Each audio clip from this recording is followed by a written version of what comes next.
Bik Minah, ambilkan sepatuku di kamar. Bik Minah meninggalkan cucian piring untuk mengambilkan apa yang tuannya minta.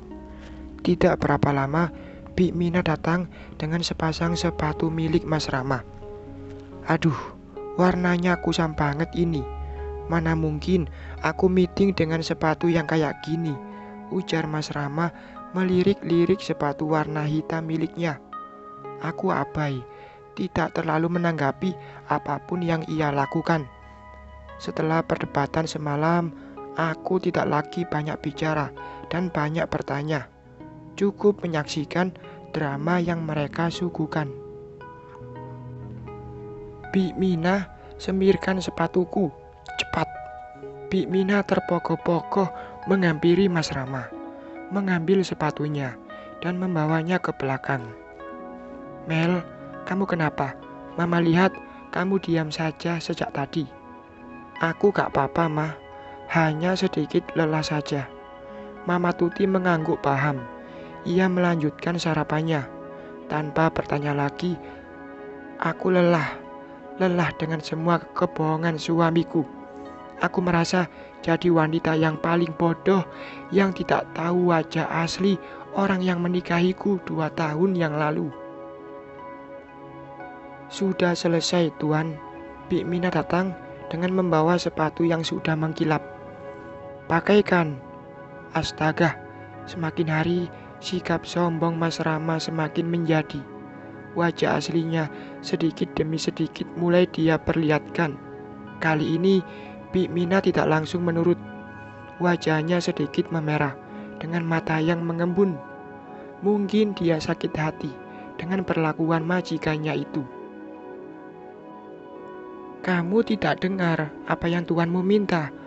Bukannya cepat dilakuin, malah diam aja kayak patung. Sungut Mama Tuti. Dia kesal melihat Bik Minah yang hanya diam tanpa melakukan apa-apa. Bik Minah membungkukkan badannya. Satu persatu sepatu milik Mas Rama ia masukkan pada kaki pria itu. Dalam hati, aku tidak tega melihat Bik Minah diperlakukan seperti itu.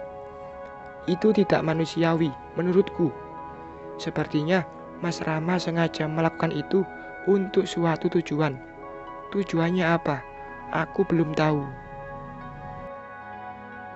Mas Rama sudah selesai dengan sarapannya.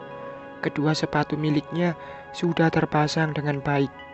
Mas Rama berdiri, tapi saat ia melangkah, ujung sepatunya mengenai dagu Bik Minah yang masih menunduk di tempat.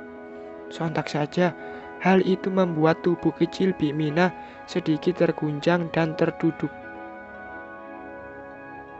Mas, tidak sopan, kataku, dengan langsung berdiri dan membantu Bik Minah bangun. Mendapatkan perlakuan buruk dari Mas Rama, Bik Minah langsung ke belakang dengan mengusap matanya. Aku tahu dia menangis karena sikap arogan suamiku. Aku gak sengaja, Mel. Lagi pula, dia itu pembantu. Wajar saja aku menyuruh dia. Mas Rama keluar dari ruang makan dengan menenteng tas kerjanya. Wajar jika hanya menyuruh, tapi yang kamu lakukan tadi sudah di luar batas, Mas. Aku mengikuti langkah kaki suamiku sampai ke ruang tengah. Mas Rama membalikkan badan. Ia menatapku dengan tajam. Kamu ini kenapa, Mel? Aku baik sama dia, kamu curigai. Aku bersikap kasar, masih salah di matamu. Lalu, aku harus apa, Melody? Aku curiga juga, karena ada alasannya, Mas. Tapi, aku tidak suka dengan sikap sombong dan aroganmu seperti tadi. Dia itu manusia, tidak semestinya kakimu sampai menyentuh wajahnya. Aku bilang tidak sengaja, ya gak sengaja. Mas Rama melakukan pembelaan. Melody, Rama benar nak, suamimu itu tidak sengaja tadi. Maklumin ya, Rama sedang buru-buru, takut telat ke kantor. Mama Tuti datang, ia membela anaknya seraya merangkul bahuku. Mama juga memberikan isyarat agar Mas Rama segera berangkat. Aku hanya bisa mengembuskan nafas kasar. ingin menjawab ucapan Mas Rama tidak enak sama Mama. Masa iya harus bertengkar di depan mertua? Aku memilih diam melihat kepergian suamiku yang tanpa pamit padaku.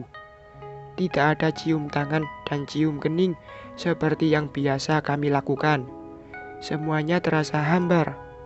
Mel, Mama lihat Raka ke kamarmu ya. Kuanggukkan kepala sebagai jawaban untuk Mama. Setelah Mama ke atas, aku lebih memilih ke belakang, melihat Bik Minah yang tadi berlari seraya menangis.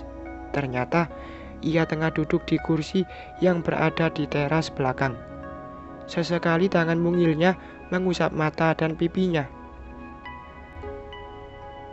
Bi, atas nama Mas Rama, saya minta maaf.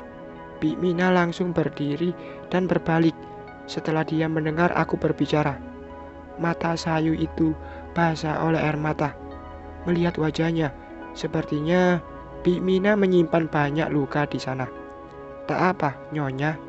Saya bisa maklum. Saya hanya pesuruh dan sudah sepatutnya diperlakukan seperti itu, ujarnya menundukkan kepala. Jika diperhatikan dari jarak sedekat ini, aku bisa melihat dengan jelas terdapat kerutan di wajah Bik Minah. Sepertinya dugaan awal tentang usia Bik Minah yang menurutku di atas 20 tahunan salah. Aku penasaran dan ingin tahu, tapi malu untuk bertanya. Takut jika dia akan lebih tersinggung dan sakit hati. Tidak, yang dilakukan suami saya tadi memang salah. Bik Minah hanya menanggapi ucapanku dengan seulas senyum yang dipaksakan. Lalu dia pamit untuk masuk dengan alasan pekerjaannya masih banyak di sana. Tunggu, Bi. Aku mencekal sebelah tangannya, menghentikan langkah kaki yang hendak melewatiku. Maaf jika saya lancang sebelumnya, tapi ini teramat mengganggu pikiran saya.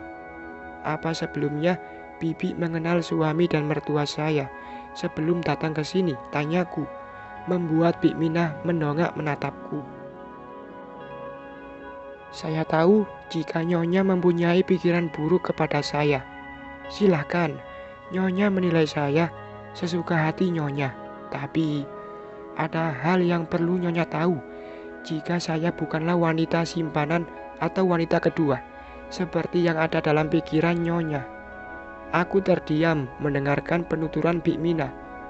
Jadi dia tahu jika aku memang mencurigai dia memiliki hubungan lain dengan suamiku. Maaf jika ucapan saya lancang, Nyonya. Permisi. Bik Minah masuk ke dalam meninggalkan aku yang masih bergeming di tempat.